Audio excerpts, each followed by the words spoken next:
이 코로나 신규 확진자가 처음으로 이제 60만 명을 넘었습니다. 전 세계 추가 확진자 가운데 그러니까 3명 가운데 1명이 우리나라인 겁니다.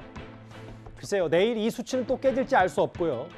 지금 그런데 방역 당국은 사실상 손을 놓고 있는 게 아니냐라는 지적도 동시에 나옵니다.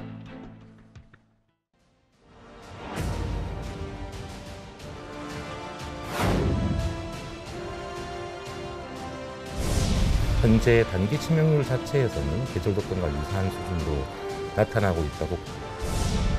유행 규모 또한 30만 명에서 37만 명대까지 다양하게 가능성이 제시되었습니다.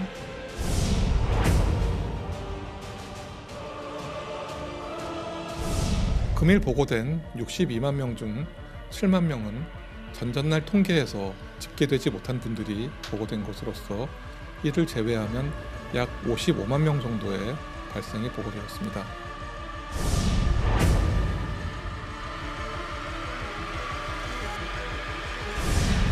정부가 주먹구구식의 엉터리 방역 정책을 폈는데 그 확진자 수가 전 세계에서 1등입니다. 코로나 걸린 분들을 그냥 집에서 대기하면서 알아서 죽든지 치료하든지 네 마음대로 하라고 이러고 앉아 있습니다.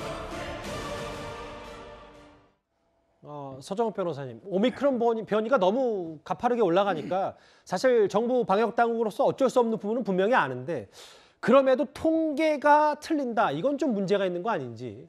이게 그 문 대통령이 그렇게 자화자찬한 K방역인가? 이런 이제 부끄러움이 들고요. 국가의 가장 중요한 임무는 국민의 건강과 생명, 신체입니다. 근데 지금 보면 코로나 부분에 국가가 제가 보기에 무정부 상태입니다. 결국 이 국민이 각자 도생하는 이게 심각한 문제고 원인을 한 단어로 정리하면 바로 이제 과학 방역이 아니고 정치 방역을 했기 때문에 선거를 앞두고 표 때문에 계속 풀고 있잖아요. 이게 심각한 문제라고 봅니다. 무정부 상태 혹은 정치 방역 얘기를 했는데 그거에 따라서 또 전문가들 시각은 엇갈릴 수 있으니까요. 개인적인 시각으로 제가 좀 순화하겠습니다. 앞서 화면에서 높은 곳에서 찍었던 요즘 코로나 선별진료소 화면들 봤는데 정말 많은 분들이 이제 본인 PCR 검사 받으려고 줄 저렇게 대기하고 있거든요.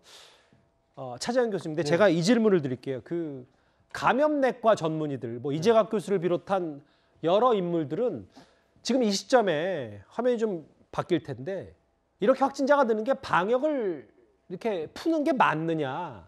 이 부분 다음 화면을 좀 볼게요. 이재갑 교수 얘기를 좀 주목해 보고 싶은데요. 시간이 많지는 않습니다만 그러니까 이 상황에서 이렇게 방역을 푸는 게 맞느냐라는 지적을 계속하고 있거든요. 그렇죠. 저도 방역 전문가들의 의견에 상당히 좀 귀가 기울여질 수밖에 없는 상황인데요. 제 주변에도 지금 너무 많은 확진자들이 지금 속출하고 있거든요. 그런데 그분들이 전혀 지금 제대로 된 관리를 받고 있지 못하고 있다. 소위 말하는 멘붕 상태다. 이런 측면들을 봤을 때는 정부 당국이 이렇게 팽팽하게 활시위를 당기다가 시기가 갑자기 끊어진 듯한 그러한 느낌을, 당혹감을 국민들이 받고 있지 않을까. 그렇다고 한다면 저는 현 정부뿐만 아니라 인수위까지 같이 좀 합심을 해서 좀 대책을 세웠으면 하는 바람입니다. 코로나19까지 만나봤습니다.